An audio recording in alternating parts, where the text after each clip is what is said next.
کئی خامد ایسے ہوتے ہیں ذرا سی چھوٹی چھوٹی باتوں پہ، نکمی باتوں پہ فوراً غصے میں آ جاتے ہیں، اور پھر خود کہتے بھی ہیں حضرت میں باہر دفتر میں ہوتا ہوں بڑا ٹھیک ہوتا ہوں، دوستوں میں ہوتا ہوں بڑا ٹھیک ہوتا ہوں، پتہ نہیں گھر جاتا ہوں میرے دماغ گرم ہو جاتا ہے، پتہ نہیں دماغ کو گرمی چڑھ جاتی ہے۔ تو میں نے پوچھا کہ گرمی کس سے چڑھتی ہے؟ آگ سے۔ کہنے لگا ہاں۔ میں نے کہا آپ کو پتہ ہے آگ سے کون بنا ہے؟ شیطان بنا ہے۔ تو اصل میں یہ شیطانیت ہے جو تمہارے دماغ میں چڑھ جاتی ہے، شیطان قابو کر لیتا ہے تمہیں اور پھر تمہیں غصے میں رکھتا ہے۔ تو ہر وقت چھوٹی چھوٹی بات پہ غصے میں آنا یہ بری بات ہے، ایسا نہیں کرنا چاہیے۔ انسانوں کے ساتھ ہم نے زندگی گزارنی ہے تو ہمیں تحمل مزاجی اختیار کرنی پڑے گی۔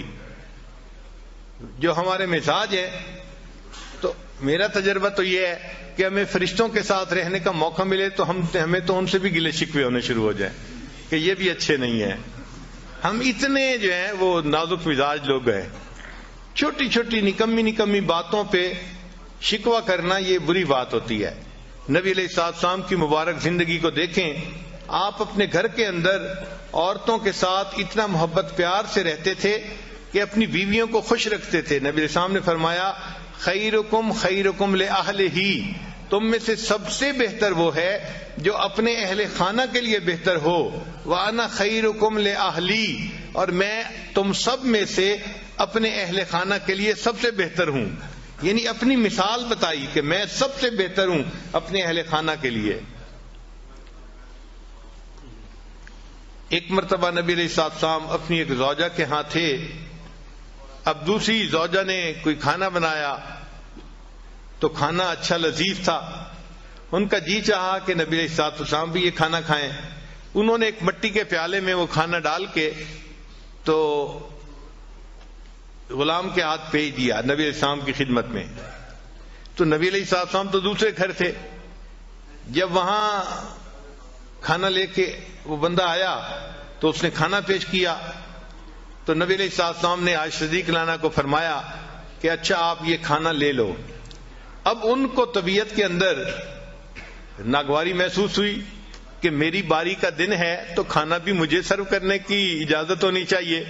یہ کیا ہوا کہ میرا دن ہے اور کھانا کسی اور کی طرف سے آ رہا ہے۔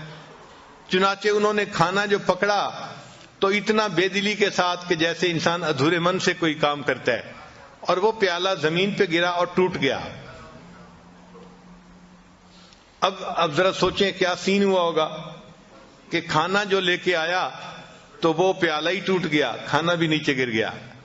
ہم جیسا کوئی ہوتا ایک طوفان کھڑا کر دیتا، تم بدتمیز ہو، تمہیں سمجھ نہیں، تم یہ ہو، تم فلاں، پتہ نہیں کیا کیا القاب ہم ایک منٹ میں اس کو دے دیتے۔ مگر نبی علیہ السلام تحمل مزاجی سے اٹھے اور آپ نے دو کام کیے۔ پہلا کام یہ کیا کہ وہ جو پیالہ ٹوٹ گیا تھا اس کے بدلے میں حضرت عائشہ صدیقہ عنہا کے گھر کے اندر سے ایک پیالہ لے کے وہ اس کو واپس دے دیا، بھئی وہ پیالہ ٹوٹ گیا، اس کے بدلے تم یہ پیالہ لے جاؤ۔ اور پھر اسے فرمایا غارت امو کی، اصل میں تمہاری والدہ کو غیرت آ گئی تھی اس لیے ایسا ہو گیا، یعنی اس کو سمجھا بھی دیا۔ تو یہ عورت کی فطرت ہوتی ہے، اس کو کچھ چیزیں فیل ہوتی ہیں، شریعت نے بھی اس کا پھر لحاظ رکھا ہے۔ تو دیکھیں نبی علیہ السلام نے کتنے اچھے طریقے سے اس معاملے کو سلجھا دیا۔ تو اگر گھر میں کوئی معاملہ ہو جائے تو یہ مرد کی ذمہ داری بنتی ہے کہ وہ ان معاملات کو پیار محبت سے سمجھداری سے سلجھا دے۔ لا الہ الا اللہ، لا الہ الا اللہ، لا الہ الا اللہ، لا الہ الا اللہ، لا الہ الا اللہ۔